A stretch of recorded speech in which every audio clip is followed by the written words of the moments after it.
I'm sorry, but heads just may need to roll and changes need to happen quick for this season to be salvaged at all. I mean, even to be ended on respectable terms. The Dolphins lose embarrassingly to the Tennessee Titans 31-12, again folding under the primetime lights. And it's mainly once again on the offensive side of the football. We're going to talk about it all. McDaniel, we'll talk about his media availability as he's live at the podium. We'll go over that. Man, we just got a lot to talk about. So, I mean, hey, do me the favor and smash the like button. Don't do it for them. Do it for me. Let's get into this. Touchdown!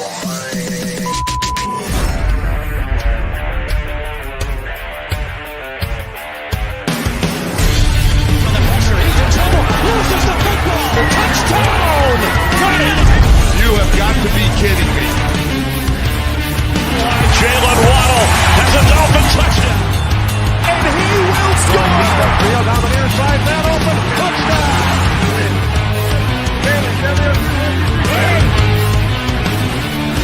The run from Tua Tagovailoa. Touchdown! He's going deep! He's got it for a touchdown again! Touchdown!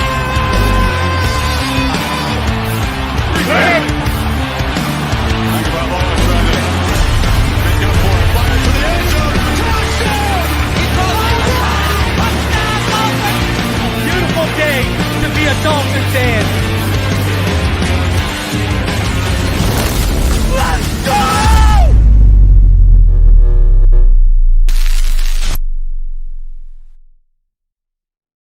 What is good, Finn Nation? What's good? It's a boy Reason, and we're Dolphin fans, and all I can say, emotional damage. Emotional damage is all this team gives us. It's ridiculous. I got some things I want to cover here before we get into everything. And it's hey Mike, do you have a pulse? Oh my god. Don't kill me. Okay. Let's talk about a few things. Let's talk about some takeaways here before we get into Mike McDaniel's presser. Okay, and I guess the homie Mr. BallGame wants to join. Let me get to that too, BallGame. Give me a sec. So a few things that I do want to discuss here. My takeaways from this game are, pretty simple. Tim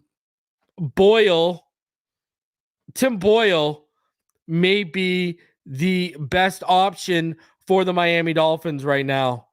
And you know how sad that is to say? Do you realize how sad that is for me to say right now? He might legitimately be the worst. Huntley was better than Skylar Thompson, but Tim Boyle, who is legitimately viewed as one of the worser backups in the league after what we saw in the Seahawks game, might be the better option right now.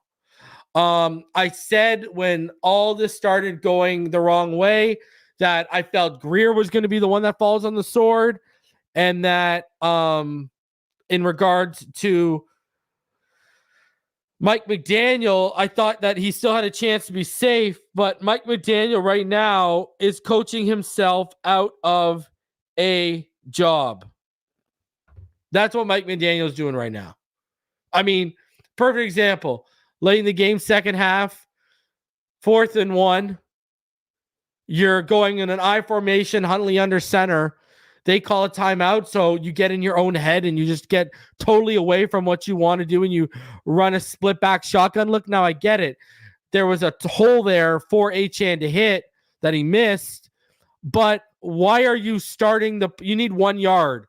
Why are you tacking on an extra 5 yards out of the shotgun? 4 or 5 yards out of the shotgun. Why tack that on when you need 1? You've got Huntley. He's been running the ball. Run the quarterback sneak. Like, what are you doing? Mike McDaniel. And here's another thing here. If I'm sitting here, okay, remember, I'm not in the building with these guys. All I got is what the film tells me. If I could see that Tim Boyle was more decisive, pushed the ball easier, operated this offense better than Skylar Thompson, and then what we saw from Huntley this week, and that's because he's been in the offense longer than Huntley. If I could see that, how could you not see that through the practice week? How could you not look at the game film of what Boyle did compared to what you're seeing through practice with Huntley and say to yourself, maybe he's just not ready yet? Because that's what the problem was for a while there. He was just not ready.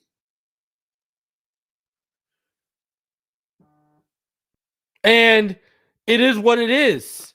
It's because he hasn't picked up all. That's why we were suffering a lot of these illegal shifts. I mean, and then think about this. And then think about this one for a sec. And this is coming back on McDaniel. You've got a new guy in here who's never been in an offense with this much dressing, this much motion. What do? Again, you don't simplify it. You don't vanilla it. You don't dumb it down. You keep all the pretty little gimmick stuff in instead of making it simple. I said on Twitter, he needs to go into his 2012 read option bag and what they ran with RG3. Instead, this guy's dressing everything up like it's a salad or his favorite hamburger.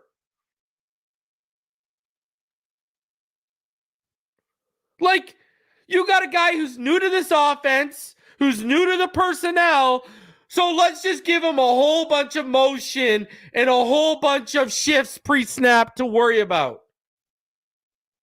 Where this guy's already worrying about executing his job alone, not other people's job, his job alone, he's already worried about that.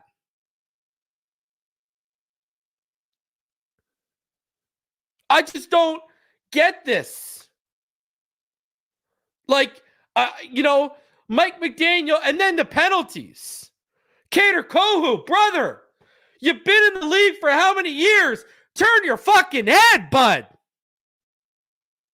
This has been a consistent problem for you, whether you've been on the boundary or in the nickel. You do not know how to play the body or the receiver.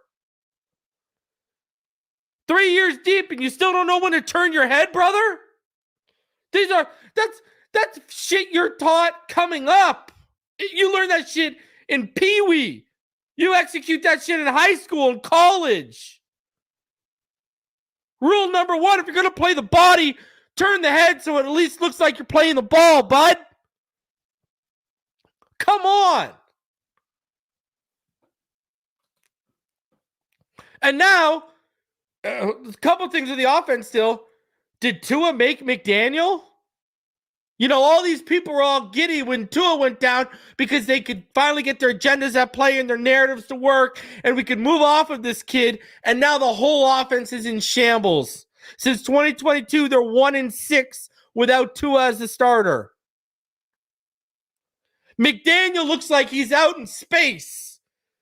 The games happen in Miami Gardens, Miami. This guy looks like his mind is in Mars. He's lost.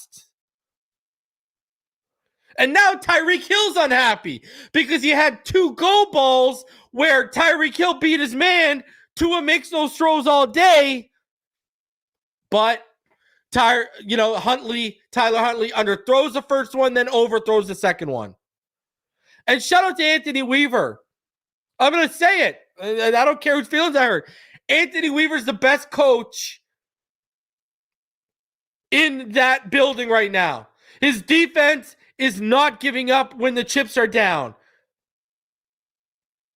The defense is giving it 110% while they're watching an inept offense continuously put them in a bad position. No push from the run game early on. We still can't get short down. Why did you get rid of Chris Brooks? Why? You got Jeff Wilson Jr. getting hurt in warm-ups.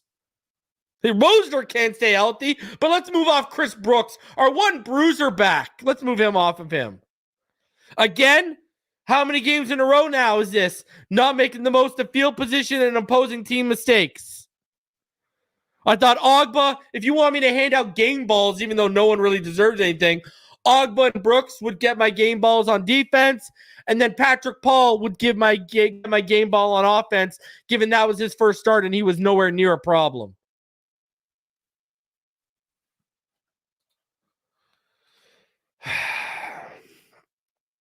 Ugly, man. I mean, what else can you say other than it's ugly stuff? What's going on, BallGame? I'm gonna show my face, fam, because I gotta walk around with this foolishness going on for a couple weeks now. Okay. This thing, I'm just saying, man, this is abysmal, bro. I can't believe for the life of me that we are stuck here after losing Tua, which I thought, okay, that's gonna be bad enough, but this is an NFL team, and I can't for the life of me understand that why they can't beat cover two. Too high safety. That's all it was. Cover two, reroute the receivers all game, and we can't beat it. And then he's standing over on the sideline with that damn clipboard, looking like he is the most lost and unconnected. Like, just give up the duties, bro. Like, really, just give it up at this point. Like, So do you think he's afraid of giving up the duties because it's going to feel like this is one step closer to being out the door? This is me relinquishing control, and this is me saying I wasn't the right choice in the first place, and I may not be the right choice for the head coach? hey, man, we all have to come to terms with the truth about some situations from time to time in life, and that may very well be it. But at least at this point, if he can pull his ego to the side and say, you know what, I'm drowning, and I'm taking all of these players with me. Somebody help me. Like that at that point, I can respect that. But watching this, and this complete ineptness, it's just mind-boggling to me, man. Like we are, like I concur with everything you said. Screw all of that motion, all that other foolishness, because all it did was throw off Huntley, because he was still, you can see he had no idea what he was supposed to be doing, really, truthfully. And all that stuff just confused the hell out of him. And then at the same time, the guys that are relying, I mean, like all of the false starts and the double penalties of guys legal shifts and all that stuff. Yeah. It's all because he doesn't know that stuff. So at the very least, you should have went back to the basics. We didn't have no sail concepts. We didn't have no drag concepts. We had no smash concepts. We had no post wheel, nothing. Basic football stuff is what you need when you got a new guy coming over to take over your offense. And the fact of the matter is, the thing that pissed me off more than anything is why the hell we in shotgun for 4th and 1?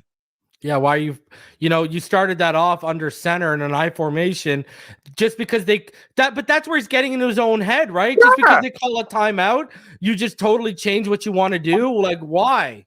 You gotta get tough, man. This team is not tough. This guy's running, he's converting like 2nd and 20s with his legs. Just run the QB sneak. What are you doing? That's it. Or just run a QB power. If nothing else, but you can do it. You can run a sneak. Let me ask you this, bro. I gotta ask you this. We gotta talk about this. Yeah. Because we're 4 games in, and people might say it's premature. But remember, Sperano was fired 11 months after he got extended. Yep. Do you think we could wake up to heads rolling in Miami? Oh, yeah, for sure. Because there's too much at stake, man. You just re-signed all this money and spread it out to all these high-priced players. And then you legitimately are now sitting here having lost once again on a primetime game to the Tennessee Titans. Embarrassing too, by the way. Who lost? Yeah, and then to knock it. I mean, for me, I take my hat off the defense because they're down. They're down, but they still fighting. But I know what that feels like to be on defense, coaching my boys up, trying to motivate them to stay in the game and do their jobs and don't even worry about what's going on with the offense. But you're out there 3 and out. At some point, you just look over at the other guys on the other side of the bench and be like, y'all ain't earned y'all paycheck at all yet this season. Why has it got to be always on us? You feel me? Against Buffalo in prime time, we lost by 21, 31-10. Last week, we lost 24-3. And this week in primetime again, we lost 31-12. Crazy, bro.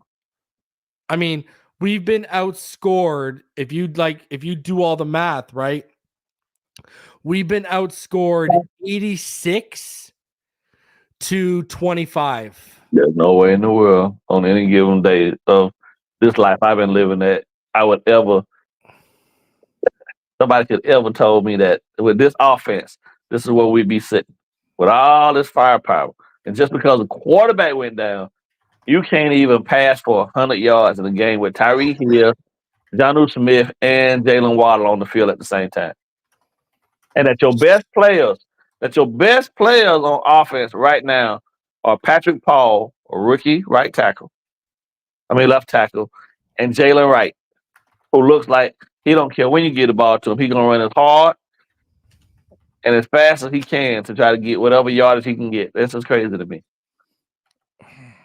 And to be truthful with you, I'm gonna go out here on a limb and just say, fuck it, play Patrick Paul the rest of the season.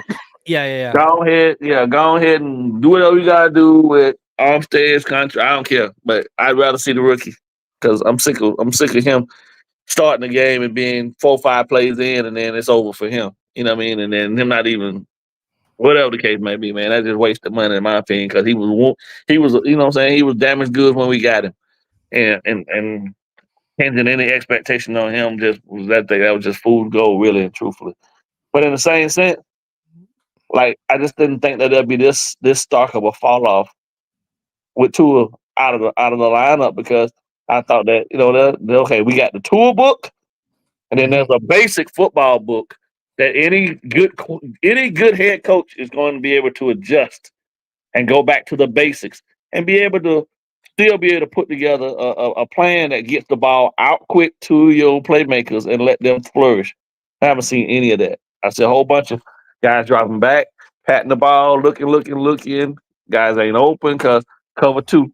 Or they rolling from what looks like cover 3 into cover 2, and it's confusing. But these are NFL quarterbacks, I thought. How can you not hit the hole shots? And where's Jonnu Smith? Because the easiest way. Yeah, he was in there, but they just wasn't targeted. Yeah, but the bend routes to the middle of the defense, that'll get them out of cover 2. Or you just got to hit those quick hole shots on the outside once they beat the jam. But he never would throw the ball, and I don't get it. I mean, I don't even put this on Huntley, though. That's so we clear. I don't even put it on him. I put all of this right at the feet of Mike McDaniel at this point because he's showing the inability to adjust. All that cute motion, cheap motion, fast motion foolishness that we did last year. People caught on, and then when they caught on, this was the same dude that we saw like in week 13 and week 14 of last year with the deer in the headlights look. Yeah. And he's standing over there once again, looking off into space like, damn, I wish I could go somewhere and just be with myself right now. Yeah. And right now I got a poll. I want to get your opinion. I got a poll in the chat right now. What looks like the worst investment right now? Tua's extension, McDaniel's extension, or your time watching this team? I'm gonna go with McDaniel's. Okay. It starts all the way at the top for me, man. I mean, I think the team will always adopt the mindset of the coach, right? And if the coach is a guy that's all about structure, they don't have a choice in the matter other than you got any players or any players underneath that structure that don't want to fit into their role and do what they gotta do. You get them out of there. You don't ever see this. That's why the Kansas City Chiefs are a complete football team because Andy Reid don't tolerate no foolishness, and they go as far as he go. He always got a game plan. He always got some wrinkle to some degree to be able to throw at a team that's going to throw them off, or he's just going to just line up and don't even care. He's just going to line up and play football. They're going to play physical. They're going to play, they're going to be disciplined as hell, and they're going to let Pat do what Pat does best. Sometimes he's going to make some mistakes, but they're going to rally behind it because they believe in him. You know what I mean? And then if he ain't doing it, and he know how to put the ball on the ground, he know how to get behind that big offensive line that he was able to put together and just move the ball. 3 yards here, 2 yards here, play action. Dump it off to the running back in the flat for the first. You know what I mean? Or hit Kelsey right in the middle of the sweet part of the defense. We ain't saying none of that. And last I checked, and all of the years that I coached football, the tight end is a quarterback, especially a quarterback that's New York best friend. Yeah. So, that's how it was back when I played too. So man, even with Skylar Thompson, And that's what I'm saying, bro. We done got so far away from the fundamentals of football in this new era of football that the shit it ain't even fun watching it anymore. I know. You know what I mean? Screen here, screen here. You know what I mean? Come on. And the team is only gonna let you get outside on them so long. At some point, you got to get tough and running the A and B gaps. The C and D gaps gonna get closed. How did you think? Let's talk about some positives though. I thought Jordan Brooks and Emmanuel Ogba were really good tonight defensively. I concur. Jordan Brooks. You know what? Can I be honest with you? Jordan Brooks looks like the better guy with this defense running through him than David Long does. Dare I say? I don't know. You know, maybe that's me going out on a limb, but Jordan Brooks really had a good game tonight, I thought. You know, there wasn't very much behind. I mean, Kim Bocamper, he said today that he said after this game, he said, it was offensive to watch that offense. It was putrid. You have got to look at coaching in this game. And I really do think, again, we have a tale, we have, two different tales, and it's McDaniel just not finding a way to adapt and adjust, just not finding a way to get his unit going. While BallGame, this is undeniable right now. I mean, Anthony Weaver's got his guys playing hard for every snap of that game. Like every snap means something, even when the offense is clearly not pulling their weight. I'm really getting to the edge here of saying a change needs to happen ASAP. And, if it's not tomorrow, then when? Are you just going to continue? Because, when we go over this, I mean, being outscored 86-25 against the Bills, who are your number one rival, against the Seahawks, and then now who everyone thought was the worst team in the league coming into this game, the confidence has got to be shot in that locker room. And, you saw Waddle sitting on the sideline. It looks like McDaniel's starting to lose that room. It looks like guys are starting, offensively at least, to check out on him. And if your play calling ain't working, if your ability to adapt, adjust, and design a game plan ain't working, and now you're losing your offensive players in terms of their confidence in you, what are we doing here? What's the point? Yeah. And, you've got a guy in Anthony Weaver where he seems like a galvanizer. Maybe you can McDaniel, you can Frank Smith, you promote Darrell Bevel to OC, you say you're the play caller, you've got experience, you've gone to the Super Bowl calling plays, you're the play caller, you're my guy, and Anthony Weaver rolls as the head coach and rides it out, and then you reevaluate from there. But right now, this team needs some kind of jolt shot in the arm, and Tua ain't going to be back for at least a few more weeks. And this thing, we think it's off the rails now. Never mind off the rails. This thing could be in a whole nother state off the rails. This thing could have been on a track heading to Alabama, and it ends up in, Newfoundland, Canada at the rate this is going by the time we actually get to Tua returning, because we still don't know exactly what the date is. Right. So, I mean, unless you are and then if you're not planning on fixing this situation, then what's the deal? Are you going to be actively tanking? You can't sell that to Calais Campbell. You can't sell that to a lot of these guys. They're going to want to be traded, and they're going to want to be dealt. And then now you've got a bit of a mutiny on your hands if you don't do that kind of stuff.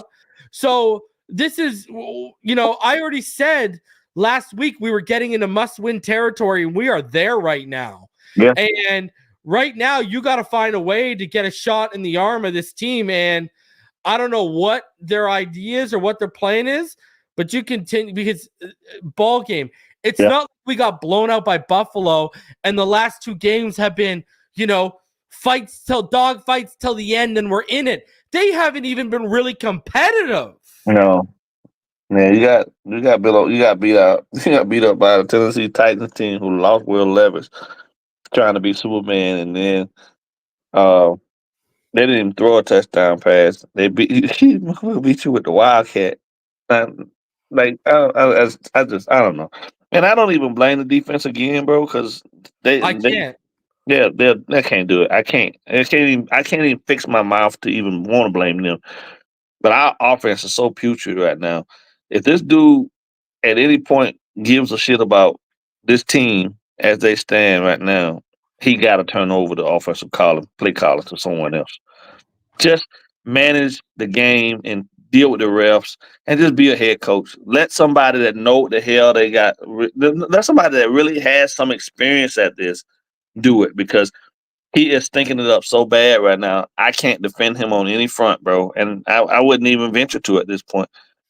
It's just it's got to be, without a shadow of a doubt, heart wrenching for these players to go out there thinking to themselves like, "Man, what are we doing?" Like he, it's horrible. Well, ball game. It's disheartening for me to watch because Tyreek Hill and Jalen Waddle are two of our offensive leaders and two of the biggest believers in McDaniel. And Tyreek Hill's on the sideline spazzing, and Jalen Waddle's sitting on the bench looking like someone just shot his dog.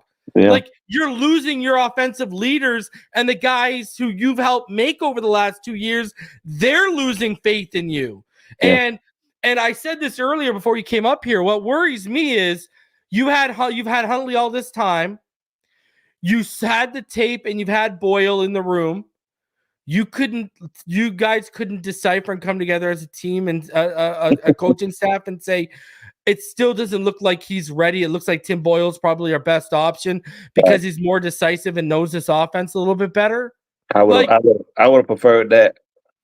That was my at least by halftime. Yeah. At least I get what you're trying to do with giving Huntley the go. The hometown boy, former Pro Bowler. He showed the ability to win games at the NFL level. But by halftime, it was clearly evident he could not move the offense the way they needed them to. Yeah, but that Baltimore offense is basic, bro. There's nothing special and nothing. I know. That thing is. That goes back to coaching. Why didn't you simplify it? Yep, max protect 7. Give me 3 routes that leave out, and then once the quarterback decides which side he wants to predominantly throw to, then the backside tight end leaks out and becomes a drag underneath for him. It's a simple concept. I mean, but that's football. That's basic football. So the quarterback doesn't have to spend a lot of time sitting back there thinking and overthinking. And he's put together this intricate, over-the-top, complex offense that only him and Tua understand. Designed it directly around Tua, and now he's basically painted himself into a situation where he can't even get out in front of his own self, because the concepts that he's so engulfed in with Tua are the only ones he knows, and they're all specific for Tua. Yeah. So Mike got to get the hell out of the way, let Bevel take over that job, and then they get back to some real concrete, basic football concepts, bro, because cover 2 is what kicked our ass tonight. And that's crazy to me. You know what I mean? But Titans did a decent job because, you know what I'm saying, it's supposed to be single high, let it fly. Mm-hmm. Too high, run inside. And they were not letting us get no run game up inside because Liam and Jones were getting their asses kicked. Mm-hmm.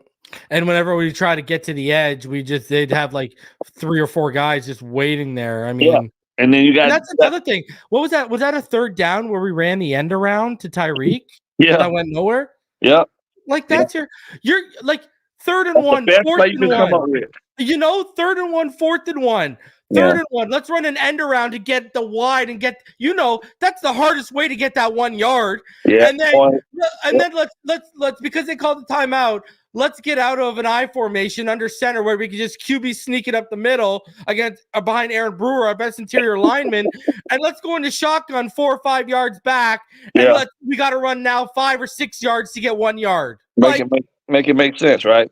You're just making your life harder for no reason. He did, and then he proved all he basically essentially did. Listen, if I'm on the schedule as a defensive coordinator coming up over the next 3 weeks, I'm playing cover 2. Cover 3 cloud. I'm going to stack the box. I'm going to have 7 in the box. I'm going to walk my safety down, and then on the snap, I'm going to have him roll back up top to show cover 2, and then I'm going to make you beat it. But I'm going to make sure I have the 8th guy in the box so that we can shore up on the inside, and the A and B gaps you will not be running in. I'm going to force you go sideline to sideline, and then you're going to have to figure out some way to beat me because you ain't proved otherwise in the first 4 games that you can do it. It's the easiest concept on the planet, and they don't have to change anything. You ain't got to run no cover 4. You ain't got to worry about. You can run cover 6 too if you want. But I'm gonna show you. You know what I'm saying? I'm gonna come down and show you press at the line of scrimmage. And then when the ball is snapped, we back off into it and we just play cover 2 and unfortunately got to have to make those hole shots. And I think everybody in the league know that the only quarterback we have on that roster that can make those hole shots is Tua. But they don't fear the other guys, so they're gonna come up there, they're gonna take the run away first, they're gonna force you to pass. And if you don't have anything loaded up other than motion that's going sideline to sideline and only gonna get you 2 or 3 yards when you're trying to throw out them dumbass screens to the backside and all this other stuff, it's gonna be a long game, and you're gonna be in the same rotation every week. But Mike got to get the hell out of that rotation. He in the spin cycle right now, in his head, in his ego, all of this shit. And the best thing he could do for this team is get the hell out of the way. Give those duties over to somebody else so he can see the trueness of what he's created. Because right now at this point, he's killing us. He's killing us right now. Because I do believe that if they go back to a more simplified offense, something concept and fundamental strong, Boyle can get us some touchdowns. The defense is playing good enough to be able to stay in games with people and give us opportunities, and he might be able to at least generate enough points to be able to, because you know what's coming. Patriots gonna load the box against you too, and they're gonna run the shit out the ball, and they're gonna play action the hell out of us with Jacoby. Now, defensively against them, I'm not worried, but our offense, their defense against our offense, hell, right now I could go grab one Kaiva High School's starting defense and shut down what he got going on. Cover 2 is the easy man. Cover 2 was the first defense I taught my kids in youth ball, bro. Yeah, Cover 2. It's the easiest thing because everybody you got cornerbacks out on the boundary. All they gotta do is reroute the wide receivers. And then if you're throwing it out to the flats, all you got to do is rally back down and make the tackles. Simple, right? The only thing is if there ain't no threat out there to the flats, then the corners get the carry. And that's what's throwing everything off because we don't have any routes that are making these guys have to play true too. So they ride and cut. They carrying the routes of our receivers up the field. So it's looking like cover 4, but it's really cover 2 because of the linebackers are going to the flats. They were linebackers running curl flat too. You feel me? yeah. And he can't beat it, which is crazy. You got one quarterback on the entire roster that can beat cover 2. And he ain't even available right now. It's just crazy to me. And I don't think this gets any better, bro. No. But he had a whole extra day, man, to put together a game plan specific for these quarterbacks, and he still failed to do it. Which tells me. And you know what's gonna be crazy if Boyle comes back out here, and again he looks like the best one, and you basically you wasted a game, because you didn't even identify the right guy in the room. Right. Yeah. I don't know if you want to stick around, but I want to go over Mike McDaniel's media availability. Nah, I'm good, bro. I just figured I'd come up in and I appreciate you for coming through, brother. All right, bro. All right, we'll talk. All right, take it easy, man. Later. Oh boy, it is not pretty. It is not pretty in Miami Dolphin land. That is for sure. That is for sure. Let's go over the media availability for Mike McDaniel. What do you got to say, Mike? What are you going to say, Mike? Let's see what you got, kid. There was a multitude of contributors to it, I believe, but I have to check the tape out. Bottom line is, it doesn't matter what we're doing behind the scenes. On the field, that's not even close to good enough. So it will. You just have to go back to the drawing board and assess very critically. How would you assess Tyler Huntley's performance? I thought he did some good things. There's some stuff that, as a competitor, he wanted to have back. Had a couple ops, there was a throw down the sidelines to Tyreek, there's just a couple ops that. But overall, I thought he did a good job. I didn't think that his teammates around him at times were doing what we needed them to do in a game like that. I thought he had a lot on his plate, and I thought he was a competitor all the way through. Like, do you need significant changes to your offense, do you think? Yeah, Yes. I mean, everything's on the table. Is it though, Mike? Argue that the offense is good or for to me, in a situation like this, I haven't really been in one where we haven't had production consecutively like this. So you really have to open your mind to really all things. Like, was that Jalen's injury? I don't Jalen know Phillips much. injury update. I know he had a brace, but beyond that, I'm gonna have to find out more tomorrow. Like, was the playbook, I guess, fully allotted for Tyler tonight, or was there some sort of, was it like an abbreviated version of it for him? Yeah, there was calculated decisions made based upon what he was comfortable with from the previous game plan that he was, a part of, for Seattle, and then some stuff that he'd done in his career. So it was abbreviated to an extent, and all things he was pretty comfortable with. We were able to rep everything that we ran in practice. Coach, despite the current results, are there any positive takeaways that you can take away from today's game leading up to division matchup next week? Yeah, I thought the defense will probably have one play that they're not pumped about, but outside of that, I thought Don't say anything about the defense, brother. brother. I think The defense, multiple games is giving you a chance to win. You keep letting the defense down. I thought Braxton had a chance to change the momentum of the game, and I think Ogba's interception had the chance to change the momentum of the game. The game could have been a different ball game had we not had that early turnover on the lateral pass. So that Tyreek. there was some stuff. I thought there was a couple plays here or there, but ultimately there's nothing good about this situation right now in terms of where our team needs to be, and we need to do enough to win a football game against any opponent. And right now, that's not the case. We have to fix that fast. You've been very open that you're huge on player empowerment, that you let the locker room run the locker room. Do you think you might need to have more of an assertive role then? Yeah, I think we have to assess everything. But I hesitate to to overcook before I watch the film and kind of marinate on this whole situation. But there will be things that will change. It's kind of hard to say exactly what those things are, but you better hope it ain't you, brother. We're definitely in need of it. Regardless of the changing quarterbacks, how do you explain an offense that has a Tyreek Hill, Jalen Waddle, Devon Achane, and so on? Yep. Being unable to move the ball. Score. Yeah, I think that there's a story within the tape and all the things that we're trying to do. They didn't really do anything that surprised us.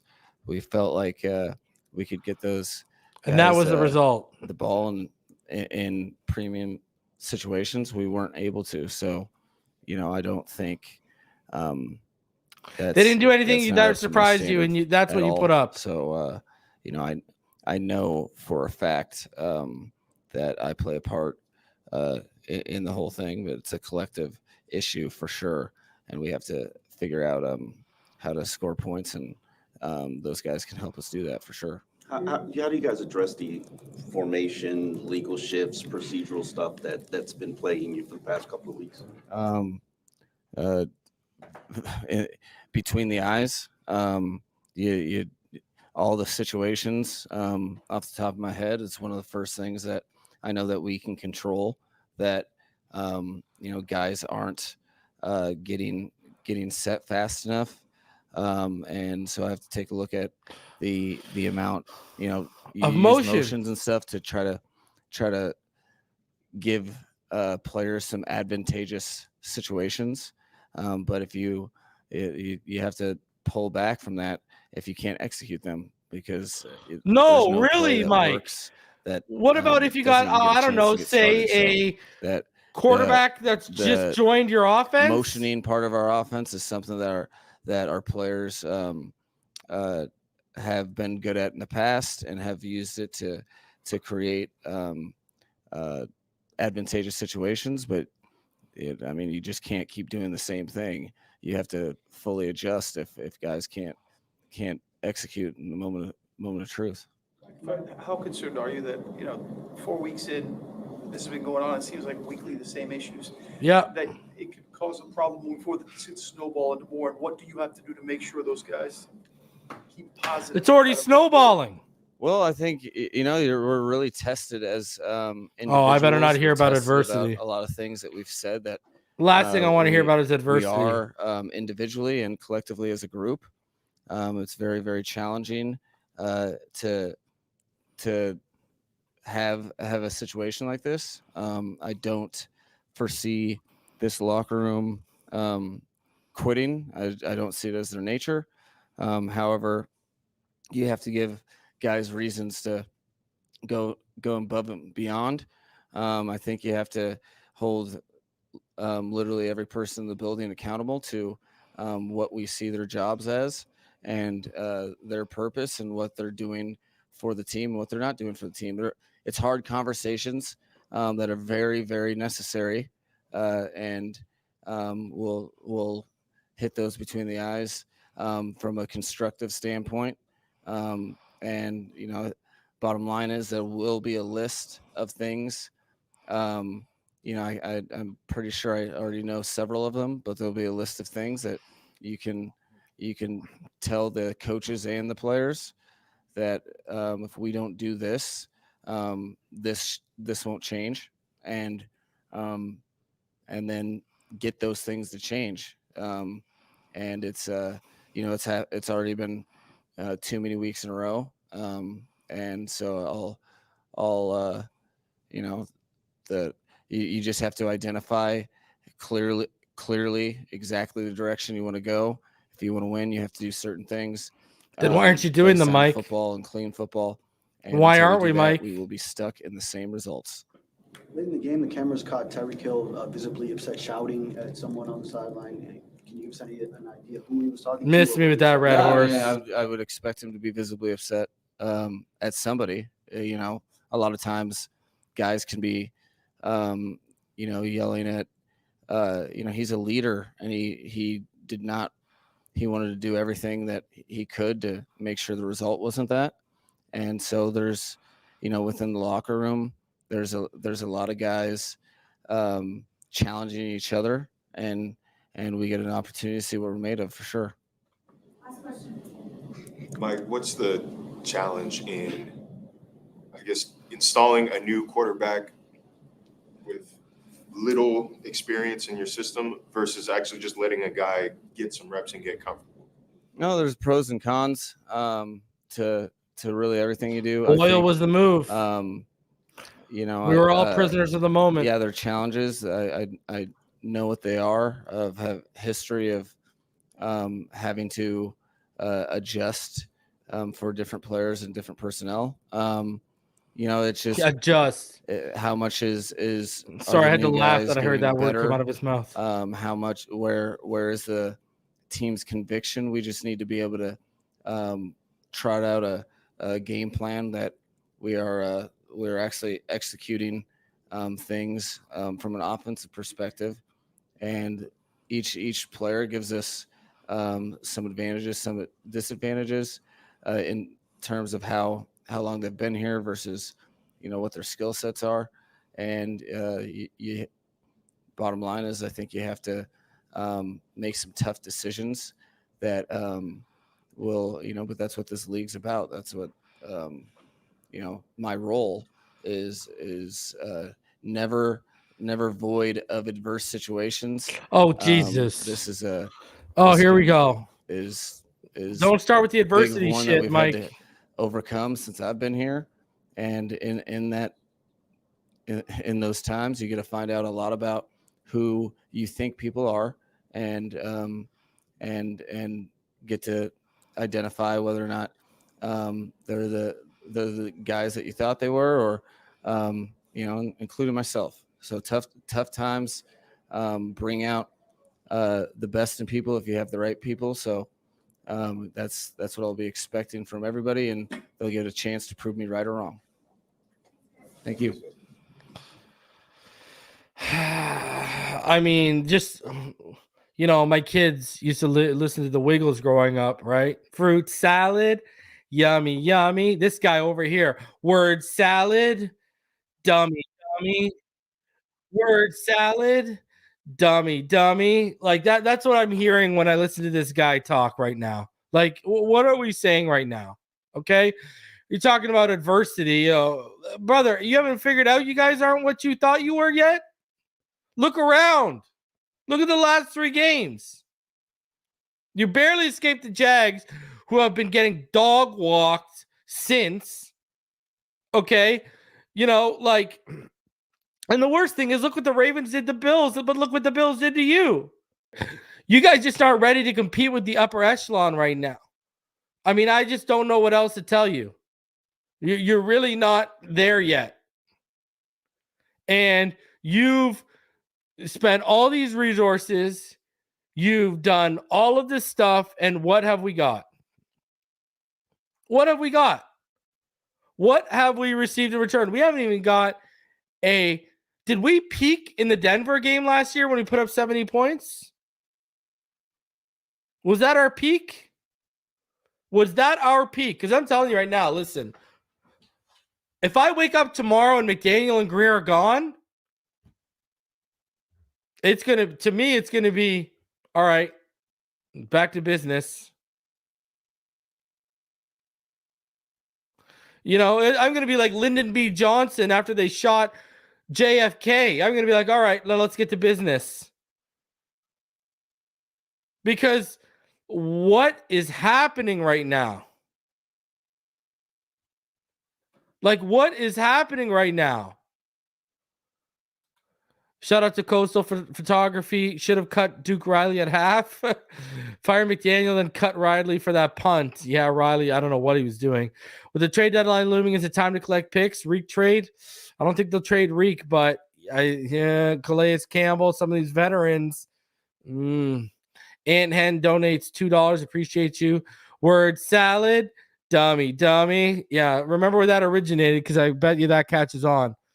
But did we peak with a 70-point destruction of the Denver Broncos?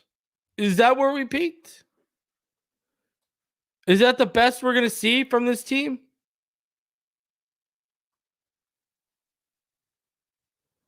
And, now where we're at, there's just so much invested. There's so much.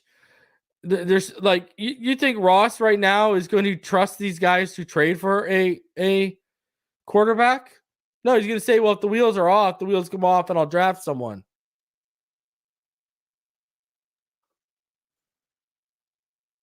And, it's not even he's a run game coordinator. I mean, he's not even showing the ability as a run game coordinator. Phoenix Enterprises Gaming, dummy, word salad. I don't think he comes back, Amanda, because of the way they're losing. Look at this. Let me ask you this right now. Look at this team. Do you see them getting to 5 wins as it stands right now?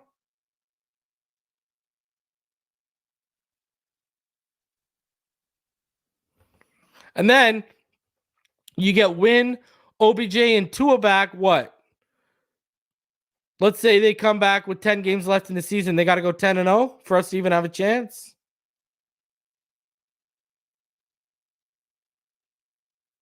And then you fall into the whole thing. Do you want them if we're getting a new quarterback in the draft, do you want them making the selection? Here's where I'm at right now. Listen, if I wake up tomorrow and Chris Greer's been fired, Brandon Shore's been inserted for the temporary time, and Anthony Weaver's been inserted into Mike McDaniel's role, and Darrell Bevel's been promoted to OC and play caller, then it is what it is for me. You're not going to hear you're not going to hear any whining or see very many tears from me. And this is coming from one of Mike McDaniel's biggest supporters in this fan base. Remember, I wanted Mike McDaniel when we hired Godsey and Stoodsville. I wanted Mike McDaniel or Pep Hamilton as our OC. Then when we went hiring a head coach, I wanted Harbaugh if we were going a vet. I wanted McDaniel if we were going a new guy. And for the first 2 seasons, it looked like a beautiful thing, but the wheels have completely fallen off. And the next few weeks are going to show us what management really is about. If they continue to watch this train wreck and allow this train wreck to go on, are they quietly tanking? Is that what they're looking for? A quiet tank? And then when these guys are done dropping the ball at the end of the year, you just move off of everyone and you have a high draft pick? I don't know. But if you are, it's going to become obviously the players, and there's going to be certain players you're probably going to have to move off of. Because here's the reality. This is what I see right now. McDaniel's losing the room. McDaniel is losing the room. That's what it looks like right now. And like I said earlier, you're brought here to be an offensive mastermind. Your game plans have gone to trash. Your play calling is trash. Your clock management is trash right now. And now if you start losing the players, what's the point of you sticking around? It's the same thing with Grier. If Grier's not going to be making any key offseason decisions, what's the point of him sticking around?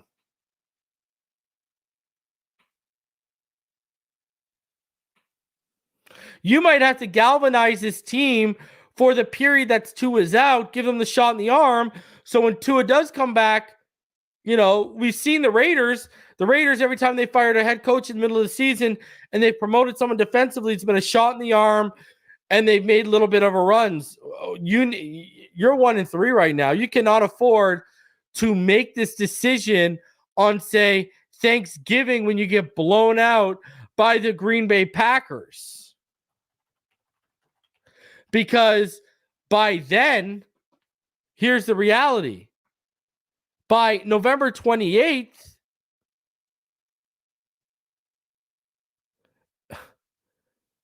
you could literally be like 1-10 or 2-9.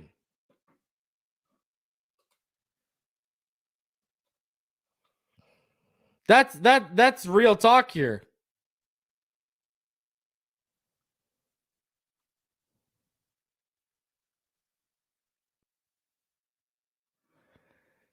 And if you are 1-11 or 2-9, people want to know, reason, honestly, what would you do? Okay, answer in the chat. Answer in the chat. Okay. You guys be my guide. Do you want the draft pick or are you trying to salvage this season? In the chat right now, do you want the draft pick or do you want to salvage the season? Let me know. In the chat, do you want the draft pick or do you want to salvage the season? Salvage it, says Reginald's draft pick, draft right now, salvage, draft pick season is over. Okay, if you are trying, this is it, I want to win. So I'll give you both because it's pretty split. If you want the draft pick, ride it out. If you want to salvage it, I would move off of Chris Greer and Mike McDaniel like tomorrow. Because we don't even know. It's not even guaranteed Tua's back for the Arizona game. And even still, let's say he comes back for the Arizona game. Okay? Let's say he comes back for it. You're probably going to be 1-5. You need him to go 10-1 at worst to have a shot at the playoffs. That's the reality situation here too. Even if Tua comes back for the Arizona game, you need him to go like 10-1 if you're down 1-5. Tonight should have been the easiest week. Does anyone have hope we're going to beat the New England Patriots next week? We were 1-7 under Flo at one point. Tua came back. We went 8-1, finished 9-8, and missed the playoffs. So what are we trying to do? Go 1-5 and watch us barely miss the playoffs?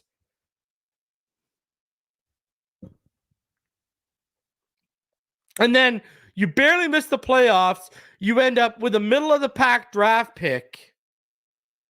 You either got to be on one side or the other right now. If you want to salvage the season, you need to start making changes. You need to give this team a shot in the arm.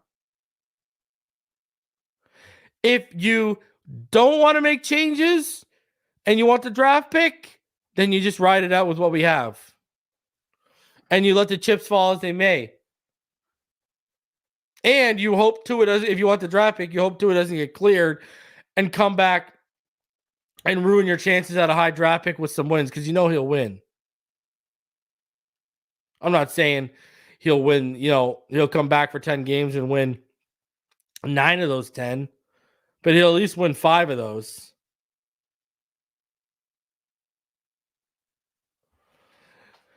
If you want to salvage the season, you got to make the changes before this starts getting out of hand and it's off the rails, where you might as well just let it ride out and tank for the pick as possible.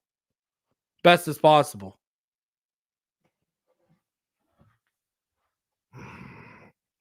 But I think heads should roll. I honestly think heads should start to roll. If it ain't McDaniel and it ain't Greer, fire Frank Smith. You want to crucify your offensive coordinator and throw him to the wolves? Knock yourself out. Then promote Darrell Bevell and give him play calling. That's your way. You want a way to become the play caller, Mike McDaniel, without you looking weak to everyone? Fire Frank Smith. Make Bevell the OC and say Bevell can call plays. If you want a way to try and save face, that's your play.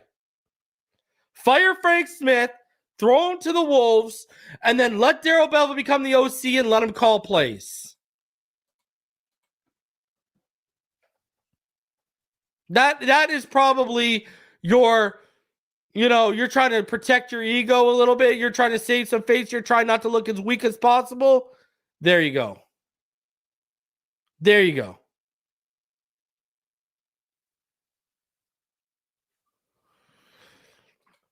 Hey, Reason, it's not like these games, though, too, are competent means that McDaniel is watched and not respected. Hey, I already said this. It looks like, you got Tyreek Hill wilding out. You got Jalen Waddle on the sideline looking like someone shot his dog. You're losing that. It's one thing when you start losing, like, role players. When you start losing players you helped make over the last couple of years, like Tyreek Hill's receiving yard outputage. When you look at what Waddle's been under you, when you start losing players that you helped make, So it's midnight. I will be back tomorrow. We'll dive deeper into this. Something may happen. Something may happen. So we may be circling around tomorrow. And we'll have the latest. I'm sure we'll be waiting on answers. I mean, does Stephen Ross turn to Greer and McDaniel and say, hey, boys, you stay back?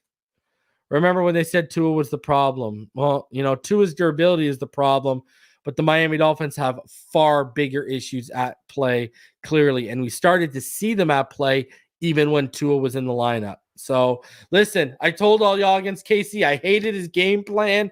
I hated the game calling, and it got pushed to the side for Tua's performance. So, McDaniel's been a problem for a little bit here. Anyways, smash that like button for your boy. Subscribe if you're new. We had over 750 people join us tonight. I will see all of you on Monday for the recap show. Until then, you already know what time it is. Fins up all day, every day.